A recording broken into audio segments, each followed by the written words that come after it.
I'd add that Dan Herron tonight had 6 of the 9 innings in which he faced only 3 batters, and that included the first when he retired the side in order with 2 strikeouts. But then the A's fans wondered if the same old bugaboo was going to hold forth when Kendall doubled against Novo to start the bottom of the first, and when the inning ended, he was still at second base, and the A's had nothing on the board. And especially they wondered when, in the second inning with 2 out, Cantu got the first base hit off Herron, and then with the A's playing Alex Sanchez to be more of a slot hitter than anything, Sanchez got a pitch on which he crossed up the outfield. Herron working with 2 out here and a runner at first base. Cantu. There's one that's hit in the air to left field.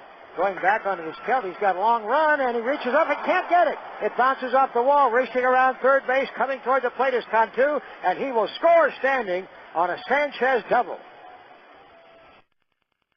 But Nomo wasn't capable of the shutdown in the bottom half of the second inning, courtesy of the leadoff man who got it going, rookie Dan Johnson.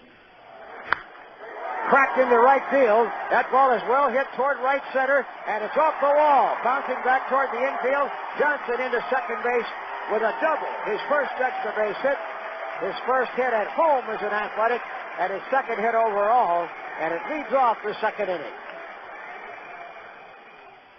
Good situational execution by Scott Hatterberg. Got the runner over to third on a ground ball to first, setting up Bobby Crosby, who's playing his second game since his return to the active roster. Full count delivery.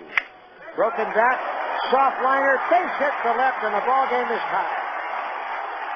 It wasn't pretty, but Crosby will take it. His first RBI on a cracked bat effort that dropped in the grass. It's shallow left field, and the A's have tied the game in the second at 1 apiece. A's had a lot of good at-bats tonight. They were forcing Nomo to throw strikes, and as a result, he began to build up his pitch count. He walked Kelty, first of 6 walks tonight given up by the Japanese-born right-hander, and then Swisher worked him to a full count. And again, Hall sets up for the 3-2. And here it is. Lined into right field, and that's in for a base hit. And around third base, Crosby coming to the plate to score. The A's lead 2-1, and down to second goes Bobby Kelty, and Swisher drives in a run on a full count line drive single to right field. Swisher's 10th RBI of the year. And from that time on, Herron would take care of business from the pitching side, with the A's now in a situation where they've gotten the lead at 2-1. The fourth inning saw Nomo run into real trouble after he got the first out of the inning. Scott Hatterberg singled, and with 1 out, Crosby then walked. Runners at first and second. Bobby Kelty came to the plate, and Kelty, in an 0-2 situation, maybe a little bit defensive, well, he attacked. Nomo's 0-2 pitch to Kelty. It's up the middle, back at second, base hit center field. Hatterberg rounding third to score easily. Stopping at second is Crosby. Bobby Kelty, batting right-handed against Nomo, delivers the single to center, and the A's take a 3-1 lead. That's big, too. With an 0-2 count, that's where Nomo usually could put you away with that splitter. Boy, the bottom of the order is doing some damage tonight. Then Swisher almost got one through into right field that would have scored another, but a great play by Nick Green turned it into a force out at second, leaving runners at first and third. And then with Jason Kendall at the plate, Kendall got ahead in the count 2-0, and Nomo was laboring even more. Nomo, here's the pitch on the way, and it's very high, gets away from Hall. Down the line from third to score is Crosby. Up to second goes Kelty. 4-1 Athletics on a wild pitch. And at that point, the A's seemed to have Nomo on the run. Kendall drew a base on balls.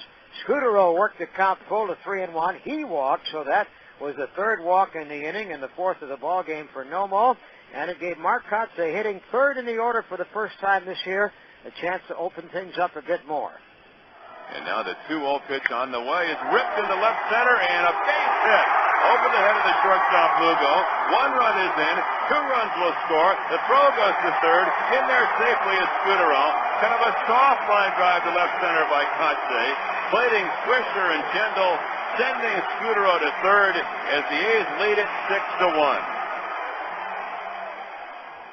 Meantime, after the run scored on the 2 hits in the second inning by Tampa Bay, Herron just kept any semblance of a threat totally contained. Nobody got as far as second base the rest of the night. Cantu had led off the fifth with a single, but Sanchez bunted into a double play. The next runner came with 2 out in the eighth inning, a harmless single by Hall. And then in the ninth, the leadoff single was erased when Lugo hit into a double play for the first 2 outs of the ninth inning. And by that time, the A's had taken command of the game. Nomo left in the fifth after walking the first batter and going 2-0 on Hatterberg. The young, hard-throwing but erratic Seth McClung came on, gave up a walk. In fact, the A's had the bases loaded at one point but didn't get anything out of the fifth inning. They put things away for keeps in the seventh, though, when Johnson opened the inning with his second hit of the night. And with 1 out, Crosby drew a walk for McClung. Kelty did likewise. And now Swisher with a chance with the old ducks on the pond, as they say. 1-1 count, and the pitch to Swisher. It swung on and it drive to left center field. Sanchez going back at the track. It's over his head and bouncing up against the wall, and that will clear the bases. Johnson scores. Crosby scores. Kelty scores. Swisher in with a slide, and third with a triple, and the A's have broken it open. It is 9-1 Athletics. Nick Swisher with a big night tonight, batting ninth. Left center field shot, batting left-handed, up against the fence on a hop. His first career triple. Clearing the bases, his second hit tonight, and the A's break it open. Fastball down the middle, just below the belt. And here was Kendall up next. Just one more for good measure. And the 2-2, breaking ball, stroke, left center field. That's going to fall for a base hit, and the A's reach double figures. Fisher scores from third as Kendall serves a base hit to left center. His second hit tonight, and now 10-1 Athletics. And then when Eduardo Perez opened the ninth inning with a single against Heron, who was trying to pitch his first complete game, he quickly got Lugo to hit into a 6-4-3 double play, and before you could blink your eyes, Travis Lee had popped out to the second baseman Scudero, and the A's had this one solidly on the right side of the ledger tonight. Their second consecutive win, this one to the tune of 10-1. And rookies were somewhat the theme tonight, not only Swisher's 4 RBIs in his first Major League triple, but Dan Johnson's first extra base hit and a 2-hit night, and those 2 hits in each case ignited rallies in the second and the seventh. He'll be talking to Ken when we return